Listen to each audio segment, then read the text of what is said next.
देखा कि डॉलर के मुकाबले रुपया जो है वो ऐतिहासिक गिरावट पर पहुंच गया है। वो अब $1 का भाव 83 रुपए पर पहुंच गया है। रुपए ने अपने सबसे निचले स्तर के जो पहुंच गया है उसके पीछे क्या वजह है, आखिर हो क्या रहा है, कितनी और गिरावट आ सकती है, इन सब पर चर्चा करने के लिए मेरे साथ आज कार्यक्रम में एक और खास मेहमान जुड़ रहे हैं। एसएमसी ग्लोबल के सीनियर रिसर्च एनालिस्ट तपिश पांडे को करते हैं शो में शामिल। तपिश, बहुत बहुत स्वागत आपका। सबसे पहला सवाल जो मन में आता है वो ये कि आखिर हो क्या रहा है, इतनी गिरावट हमने उम्मीद नहीं की थी। जब 80 से 81 हुआ रुपया तब बात हुई कि हाँ 82 तक शायद जाएगा, वहां से वापस एक रिबाउंड हो सकता है। लेकिन आज जिस तेजी से हमने आखिरी आधे पौने घंटे में गिरावट देखी रुपए में, आपको क्या लगता है क्यों इतनी गिरावट आ रही है?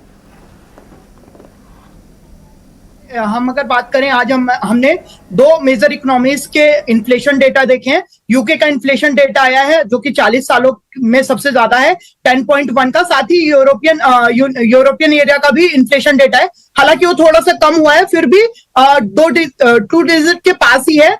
9.9 का चल रहा है। तो आने वाले टाइम पे जो, और वहीं पे हम दूसरे साइड पे देखें तो यूएस का इन्फ्लेशन तो बढ़ रहा है, बट साथ ही उनका जो अनएम्प्लॉयमेंट डेटा है वो काफी अच्छा रहा है। मतलब लोगों को अभी भी नौकरी मिल रही है। पहले हम 3.7 का अनएम्प्लॉयमेंट रेट देख रहे थे, अभी 3.5 का लास्ट एम्प्लॉयमेंट रेट आया है, जो कि इंडिकेट करता है कि अगर यहाँ पे यूएस फर्दर रेट हाइक करता है तो यूएस की इकोनॉमी में ज्यादा प्रॉब्लम नहीं क्रिएट होगी। अभी उनके लोगों के पास जॉब है, मतलब रिसेशन का उतना असर यूएस पे नहीं पड़ेगा जितना यूके और यूरोपियन कंट्रीज पे पड़ेगा। तो यहाँ पे जो प्रोबेबिलिटी है यूएस के रेट हाइक करने की वो और ज्यादा बढ़ रही है। 2 नवंबर को जो एफओएमसी की मीटिंग है उसमें हम एक्सपेक्ट कर रहे हैं 75 बेसिस पॉइंट का यूएस रेट हाइक करेगा। वहीं पे यूरोप और यूके की इकोनॉमी उतनी स्टेबल नहीं है। अगर वो rate further aggressive rate hike करते हैं तो हो सकता है उनकी इकोनॉमी उन हैवी रेट्स को बियर ना कर पाए और उनको रिसेशन का ज्यादा असर देखने को मिले। वहीं पे दूसरी तरफ हम देखें तो पिछले वीक में डॉलर इंडेक्स में हमें थोड़ी सी नरमी देखने को मिली थी।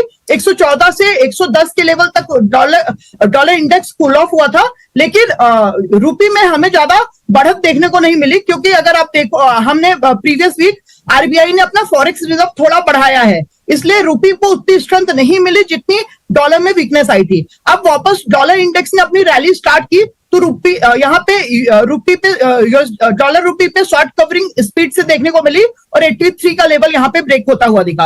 आने वाले टाइम पे भी हम देखें तो जो मेजर करेंसीज है डॉलर इंडेक्स में, जो मेजर वेटेज है यूरो, जीबीपी और जेपीवाई का, ये तीनों ही इकोनॉमी की कंडीशन बहुत ज्यादा अच्छी नहीं है। इन्फ्लेशन इन दोनों का 10% से ऊपर का ही एक्सपेक्ट करें, डबल डिजिट पे एक्सपेक्ट करें।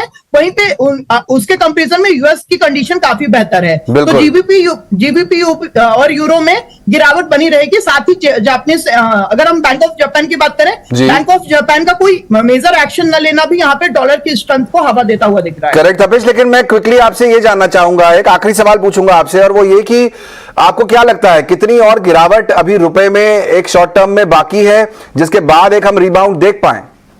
देखिए, अभी हम इमीडिएटली नवंबर पे भी हमारा एफओएमसी का मीटिंग है और दिसंबर में भी मीटिंग है। तो दोनों पे ही यहाँ पे हम जो एक्सपेक्ट कर रहे हैं कि दोनों ही मीटिंग्स पे रेट हाइक होंगे 75 to 50 बेसिस पॉइंट का। तो इन दोनों ही, मतलब यहाँ पे हम इमीडिएटली डॉलर में बहुत ज्यादा नरमी नहीं देख रहे हैं। तो डॉलर में आने वाले दिसंबर, मतलब यहाँ पे 2022 के एंड तक हम डॉलर में स्ट्रेंथ ही एक्सपेक्ट कर रहे हैं। हालांकि बैंक ऑफ जापान के साइड से कुछ इंडिकेशन आ रहे हैं कि वो इंटरवेंशन करेंगे, जिसके कारण हो सकता है हमें थोड़ा बहुत यहाँ पे कूल ऑफ देखने को मिले। नियर टर्म, बहुत ज्यादा नहीं, नॉमिनल कूल ऑफ देखने को मिले। बट हमारी जो इंपोर्ट एक्सपोर्ट है या फिर जो ट्रेडर्स को सलाह रहेगी वहां पे डॉलर रुपी में बाइंग करने के लिए रहेगी। इमीडिएटली में हम 83.40 का लेवल एक्सपेक्ट कर रहे हैं और थोड़ा सा अगर टाइम फ्रेम मतलब 1-2 महीने का देखें तो हम 84 का भी लेवल देख सकते हैं। और अगर दिसंबर तक इन्फ्लेशन की सिचुएशन ठीक ना हुई, रिसेशन का डर बना रहा, तो 84 के ऊपर का भी लेवल देखने की संभावना बनी रहेगी।